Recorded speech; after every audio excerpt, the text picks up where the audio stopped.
We've been tracking for you today on what's brewing as governments and enterprises race to build AI capabilities. A new battleground has emerged around sovereign intelligence, data security, and indigenous technology.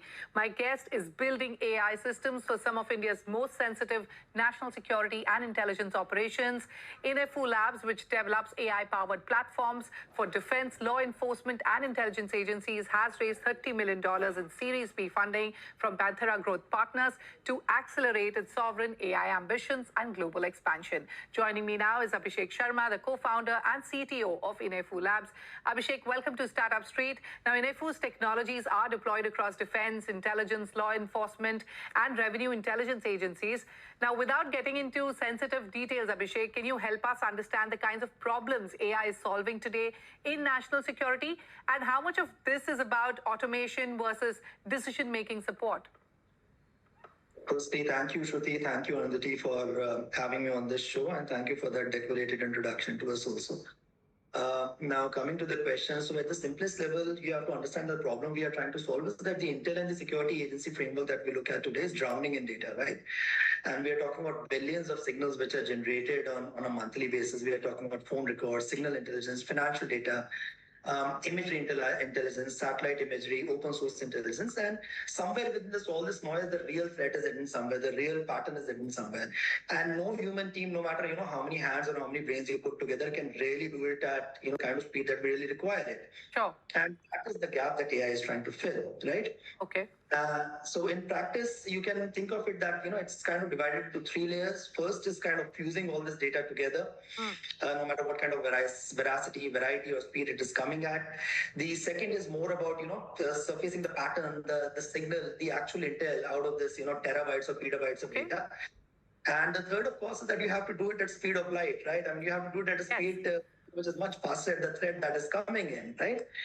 And I think this next part of the question was in terms of autonomous versus decision making. So we are and we will always firmly be toward the side of decision making. Our job is to do all the heavy lifting, give the necessary signals, give the necessary trace behind it, and our reasoning behind it. But I think so any automation system should actually take that call. The final trigger should always be in the hand of the analyst or the decision maker. System should not take that. All right. Abhishek, historically, many critical security technologies have come from global defense contractors. What has changed now? Are government agencies becoming more willing to adopt indigenous AI platforms? And how significant is the opportunity for Indian companies in this space? I mean, certainly. I mean, if you look at the recent geopolitical turmoil that is happening all around us, and I mean, let's get some basics right.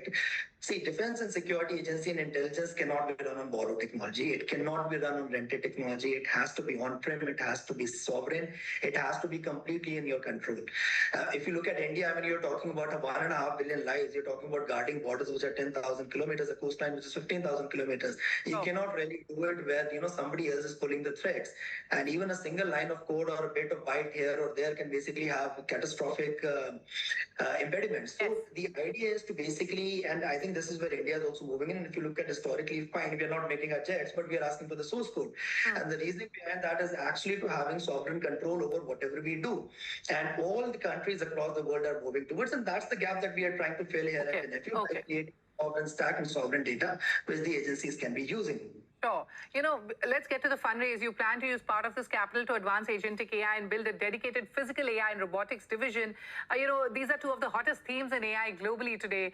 Can you give us one specific use case, that you're targeting, and how close are we to seeing autonomous AI systems playing a meaningful role in security and defense operations? The second part is a very tricky question, but I'll try to answer it as best as possible.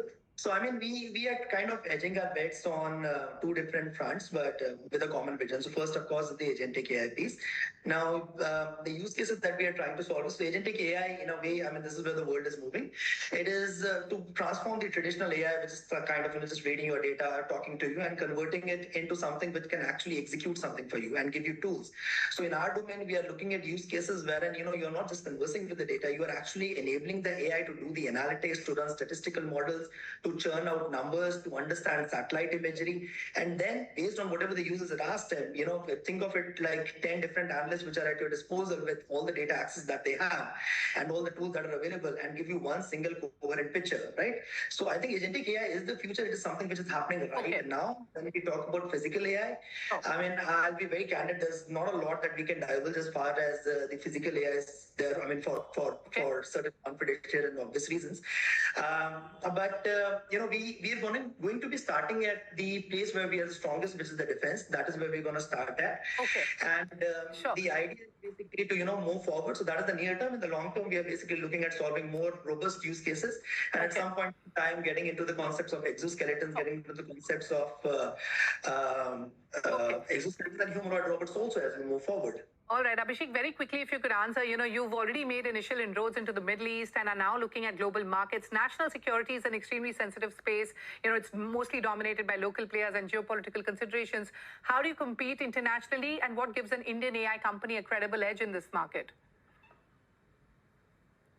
See, you're absolutely right that we are working in an environment wherein the sovereignty of the solution is very important. The kind of edge that we are looking at, everybody is security conscious, everybody is becoming conscious in terms of the sovereignty of the solution that they are basically looking at.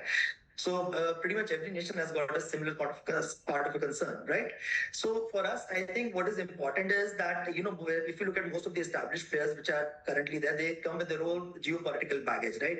And although they are giving you the solution, they're not really giving you the control. Our job is to basically give you the control. So everything that we give you is on-premise, it is available with you, and the entire control basically is available with the end customer, which is the, your security agencies, and they basically pull the strings, and there is absolutely no security threat in that kind of a scenario. And India being a more neutral sort of a country, and which not having that much kind of a geopolitical baggage, the actual inroad becomes easier for us. And once anything is tried and tested in India, trust me, it is ready for the world.